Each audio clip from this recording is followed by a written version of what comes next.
Hi, you've arrived at the Convergence Corner, a podcast from ASI Media and Print and Promo Marketing, where we spotlight distributors who bring together print and promotional products. I'm Chris Ruvo, Executive Editor of News and Content Strategy for ASI Media. And I'm Brendan Menapace, Content Director for Print and Promo Marketing here at ASI Media. Good to see you today, Brendan. Today, You of too. course, we're joined by Eric Brooks, Vice President of Sales for Brandco Marketing, an affiliate of American Solutions for Business. Eric is a pro at combining print and promo solutions to excellent effect for clients. And we're basically going to talk about that a bit today. So, Eric, thanks for making some time for us. Hey, thanks for having me. Yeah, you bet. So let's start at the beginning. How did you start selling print and promo together, and why was that a good move for your business? When I first got into this industry 23 years ago, I was working for a small promotional marketing agency. Company did a lot of incentive marketing, had some large national franchise type accounts, and my former boss actually came from the promotional packaging and packaging industry prior to starting that agency. So when I first came to the agency, I was actually selling promotional packaging. That was really Okay. what I was doing. I was running the division of the company that sold packaging. Mhm. And so I kind of jumped in with both feet. Company also was an ASI distributor, so that's also where I got my first taste in the promo world. So really, as long as I've been in this business, it's always been a combo. Oh, so hey, it came together naturally, or Yeah. that's what the job called for, and you had to kind of jump into doing it. Yeah, and the way after all these years, the way I look at promo, print, packaging, it's a lot of P's. It's all promotional. Print is promo, promo is print, packaging is print and promo. So to me, it's a no-brainer. The people that don't, I'm always willing to help my colleagues, tackle the world, of our industry. But to me, you know, the language, the different things you need to know to sell everything, they're the same. They're just it's just one term versus another term. Yeah. And Brendan, you hear this. Brendan really spearheads a ton of our print coverage, and Brendan, you hear that a lot from pros who do both. That these worlds are not mutually exclusive, right? Yeah, I think a lot of the borders are somewhat arbitrary. People kind of set it up and think, well, I don't do print, and then you talk to someone, you think, well, how do you put a logo on a t-shirt? You print it on there, and you hit the nail on the head when you said all of these things are promotional at their core. So it really they're all under the same umbrella. It just depends on what they're made of. Yeah. Yeah, it's funny. It's funny. I'm sorry, I'm going to talk over you. I took No, some it's notes fine. before Talk over before me. we No one hopped wants to on hear what here. I have to say, Eric. Right? Well, and I took some notes and just jotted down some thoughts and ideas before we hopped on here. Like you said, Brendan, a t-shirt, right? Let's peel Mhm. our industry down to almost probably the most basic thing that we do in this industry, t-shirts, right? And let's compare to a basic print on ink on paper item, a postcard, right? When costing, for example, a postcard versus a t-shirt, what do we look at? We look at the specs. They're just, the t-shirt itself, the card itself, the size, the color of the shirt, the weight, the material. It's just different specs. Mm. People should not be afraid of approaching the different languages, let's call it, within our industry. Very, No, I very, think you're exactly right. yeah, very well said. And that kind of anticipates what our next big question I think would be, right, Brendan? Is that just what advice do you have for beyond that? I guess for print and promo. Hey, you're a promo pro and you want to do print. What's some tips you have for them? Or you're a print pro and want to do promo. What are some tips for them for people who are existing kind of in different worlds right now but want to Sure, do both? Yeah. sure, and part of my industry history, I was a coach, Mhm. for a large distributor, organization, and oftentimes, it was an organization that people sold print, they sold promo, and yeah, there were those people that were in the middle, but there were always those people that were stuck on one side or the other. Yeah. And as their coach, it was the constant, all right, what's holding you back? Hmm. Well, I'm not comfortable with the terminology. I'm not comfortable with this. I'm not comfortable with that. And as a coach, of course, that's where I perk up. Hmm. And as a coach, my job is to get somebody out of their comfort zone. Hmm. And it's don't be afraid. Don't be afraid to ask questions. If you're not sure what type of paper. I don't know if you can see this with my background, right? We But can see. what stock this is. Ask the client. Hey, do you have specs? You know, clients always give you, hey, I need to reprint this. Can you quote it for me? Okay, great. Do you have specs from your previous printer? Mhm. You don't? Oh, can I get a sample of that? Sure. And you know, let's face it, in our world today, we have so many resources, right? Whether it's promotional products, suppliers, partners, or printers. And you know, we don't have to always go to that supplier. I'm in Ohio. We don't always have to go to that supplier in California. You Mhm. know, there are local suppliers to almost everybody. So take that sample and go over to the printer and say, hey, can I spend 5 minutes with you and you know, walk me through how you would spec this particular item out. Learn from the professionals, Mhm. learn from the subject matter experts. Say, you know, and while you're there, hey, do you mind showing me around? You Mm. know, you mind showing me how does your press work? You Mhm. know, walk me through the process and, you know, learn. Learn. Don't be afraid to ask questions. Ask questions of your partners, ask questions of the client. You know, why do you want this particular shirt? Or do you know what type of particular shirt cloth that you want? No, you don't. Okay, great. Well, let me ask you a couple questions and then we can figure this out together. But don't don't be afraid to ask questions. I Or think it's so many people are, so afraid of not having an answer right in the first moment they're asked something. Like if you are a distributor and they say, the client comes to you, I think a lot of distributors might be afraid of saying, I don't know. But I think it's one of the more powerful things you can say, like, I don't know. Let me go check. It's much more authoritative to be like, I'm going to get that answer for you rather than blow smoke. And then once you do ask those questions, like you said, of, going to the printer, watching how the process is done, you learn so much from osmosis that suddenly you might have absorbed more than you might even know. So the next time they come to you, you can, when they say, what do you need this t-shirt for? What do you need this postcard for? You'll have understood the applications of what product is best for those applications, and it becomes second nature. Oh, knowledge is power, right? Hmm. Knowledge is power. And you're absolutely right. And as you learn about this particular postcard or this particular t-shirt or whatever that thing is, and the application or the use of it, okay, great. That just opens Pandora's box for what else do you need? You know, well, this is for an event. Okay, great. Walk me through Hmm. the event. I'm sure that you have other things that you need. I could be your one call. Yeah, right. that's the theme of this show. Yeah. Being the proverbial one stop. And just I think this point is self-evident, Eric, in what you were saying, but I'll just emphasize it just in case anyone missed it.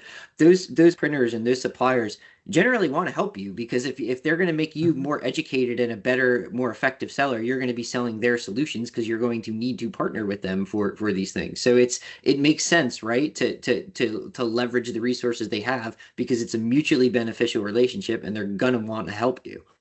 Well, absolutely. And let's face it, right? A good printer who's been around a while, who knows just print in general, they know that they cannot print everything for you. They know that. They know what they're good at. They know what they're not so good at that they can do, but they also know, hey, this doesn't fit our equipment. Mhm. But a lot of them know, hey, you know what? Why don't you call this guy or why don't you call her? And I think they can help you. You know, everybody knows somebody that can do something for us. Um, yeah, I watched a few of your previous episodes and you know, I kind of chuckled when one of your former guests was talking about a guy by the name of Dave Griffith. And Mhm. and I think Dave's retired now. Dave was in sales with a local printer here in Cleveland for years. And when I was with a former large former distributor, when I was running their training programs, we always took the class over to Dave's print Is that shop right? Yeah. and always had, you know, an afternoon of print 101, Hmm. especially with the people that came into the class that were strong promo people. And their eyes perked up and they opened up. And Dave said, look, I can't do everything. I know that, Hmm. but I can help you. I sure as heck Right? know someone who can, right? So who's Yep. like, Exactly. And yeah. they also know that, hey, you know, you might come to me for 10 jobs and I can print all 10, but at the end of the day, for whatever reason, you're not going to have me print all 10. Mhm. But I'm learning more about your business, you're learning more about my business, and ultimately we'll work together. Yeah, mutually beneficial. Yeah. So with that in mind, big picture, did some big picture stuff there. We like to hone in, right, Brendan, on kind of a good case Hmm. study. So with that in mind, Eric, just like does a good case study come to mind? Something that exemplifies print and promo working together, something you're proud to have worked on? Yeah, absolutely. I've got a client that's been doing business with them for years, and they're a large international retailer, and within their retail locations in their regions and their districts, they have pro shows. And every pro show is an opportunity to get their customer base together, as well as their vendors together as well, and do some product demos and education, et cetera. So, the goal is obviously to get as many of those customers to the pro show. So how do we get them there in the first place? And it's through a variety of different, call it invitation type items, whether it's flyers, whether it's posters, whether it's floor graphics, whether it's coffee cups. Hmm. Everyone there's a Keurig in every store. So instead of a plain white paper coffee cup, why not print the event information on the coffee cup? Hmm. We do a lot of scratch offs, the quote unquote instant lottery type tickets. And those are, they're great because they will actually, it's a great vehicle to combine print and promo without the recipient even knowing it, but the client knows it and we know it, right? Because on those scratch off tickets, the great part about that from an invitation standpoint is the recipient has to scratch it off at the event. Mm.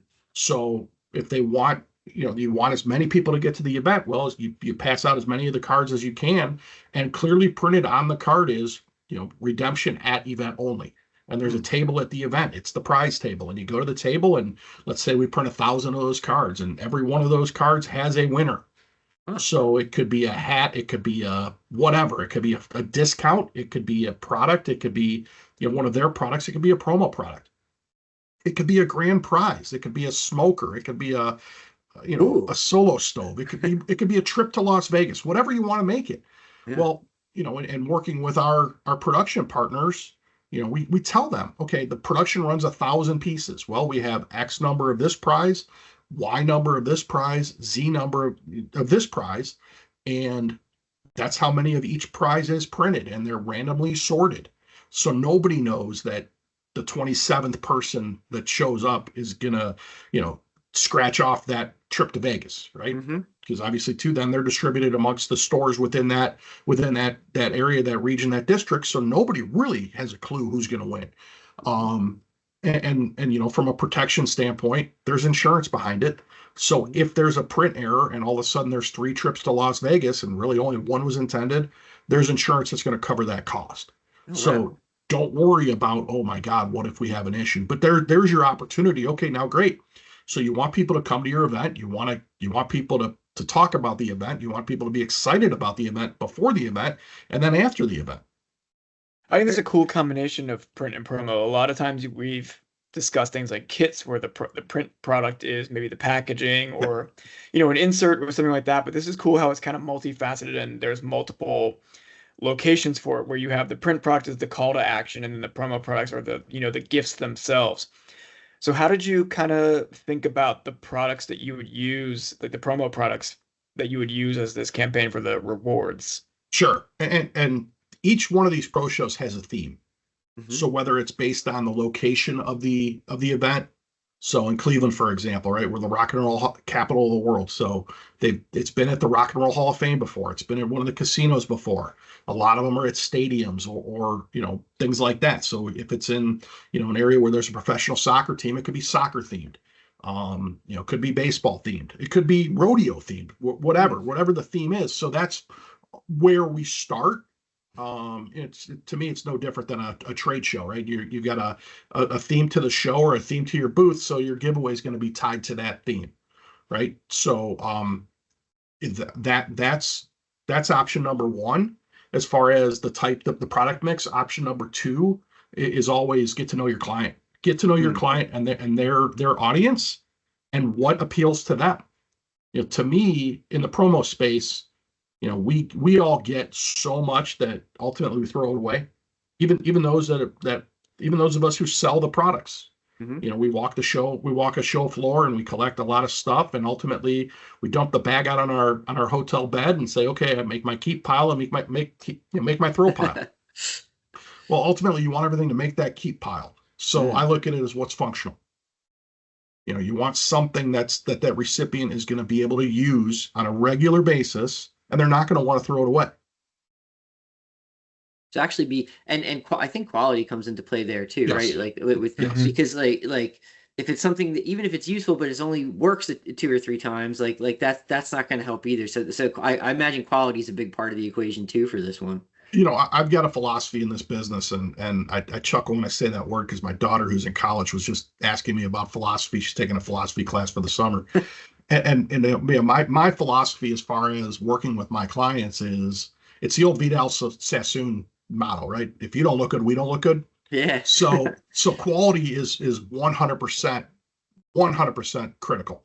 And yes, budget is very important as well. Hmm. And when somebody says, well, I need something that's under 50 cents, okay, that's fine. You understand what you're going to get for under 50 Hmm. cents. Right. Yes, I Right. do. So that pen that you want that's under 50 cents, you know, it may work 1 out of 3 clicks.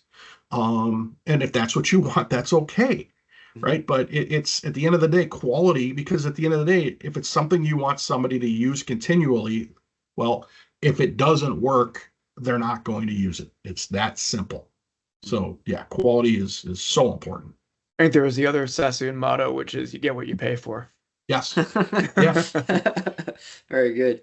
Um, with this one, Eric, did you run into any roadblocks? Talking in particular about that this one campaign, was there any roadblock? And roadblocks don't have to mean that I had to jump on a plane and personally fly. Sure. The stuff here. It could really just be anything, just little bumps that might have come up along the way that you kind of had to work through.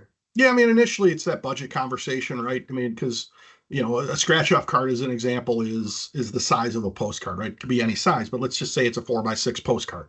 Well, to just come up with numbers off the top of my head, which these are just pulling things out of the air right now, right? 1,000 4x6 postcards printed 4/4 could be $175. Let's just hypothetically say, right? Where 1,000 scratch off cards 4x6 printed 4/4 with one scratch off, could be 2 1/4, Hmm. right? Hmm. Wow, that's just so much. That's over budget. Okay. Hmm. Which one's going to be more effective though, driving traffic to the event? And that's your ultimate goal, right? Hmm. You as my client, your ultimate goal is getting bodies in the building, right? And if option A can get 40%, let's say, of the recipients in the building, but option B can get 75 to 80% of the people that receive it in the building, is Hmm. that extra 50 cents a piece worth it? Yeah, probably. Yeah, definitely. Right. Yeah. And when you put it in the context of results like that, I think that helps people visualize it. It's like, all right, I'm spending that bit much more, but it's not so much more that it negates what's a much more positive effect in the end, right? Well, yeah, and let's face it, right? 50 cents on a $2 item is a big number, right? Sure. Yeah. 50 cents on a $100 item is you don't even think about it. Hmm. Good point. Good point. So what advice would you give distributors looking to do a similar campaign? You get to ask questions. Hmm. Ultimately, start with the end result. What's the end goal of the event? Mhm.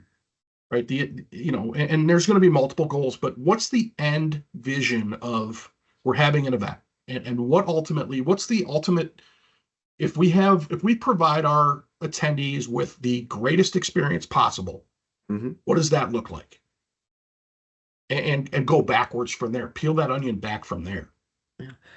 Um, Change gears off this particular case study for a second because you mentioned this earlier, and I think it's something listeners would be interested in. Brendan, it's something you write about all the time. It's something you jump in. I'm talking about packaging, right? Like Hmm. packaging and its Mhm. and its growing role. Brendan, I know you've written some great case studies on this, and Eric, it sounds like you've done some great stuff and almost anticipated in some ways where promo was going to go with packaging becoming Yeah. more prominent. So just what are you seeing right now in terms of packaging, either trends or desire from end clients? Is there just anything of note with packaging we can maybe share? Yeah, I mean, having a background in promotional packaging, one of the things I ask a lot of lot with my clients, especially when it's a special giveaway, is how are you going to present it to the end user, to the recipient, right?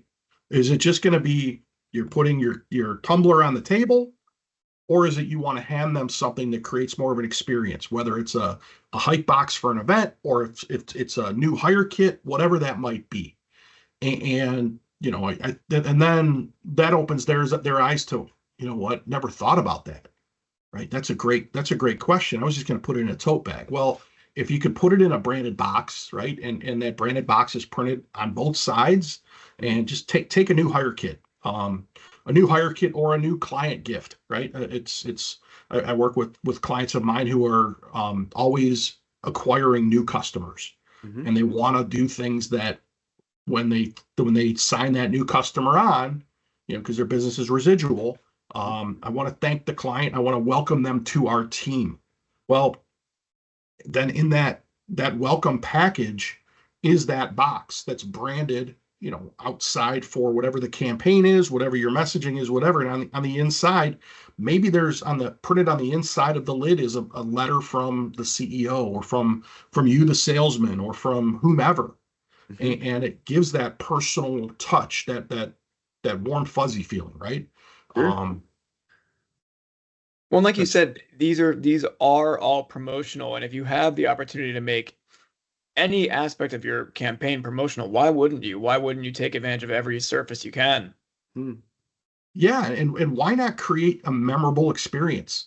Because let's be honest, right? If the recipient has a memorable experience, well, what's that key word there? Memorable, Right. right? So they're going to remember you and thank you. And it's, you know, I love food. I'm fat and I love food, but you know, and we've got some great food gift partners out there. But where I've seen more success with the food gifts in the last several years, especially, you know, hate to bring up our friend COVID, but you know, Mm-hmm. came about a lot of it from COVID, right? Is Sure. the combos, right? The charcuterie board. Hmm. Yeah. You know, you know, my daughter, who's now finishing her sophomore year of high school, we used to call her the charcuterie princess because, especially during COVID, she would make charcuterie boards almost every day. And There you but That's go. now, awesome. right? But now you can buy that charcuterie board gift.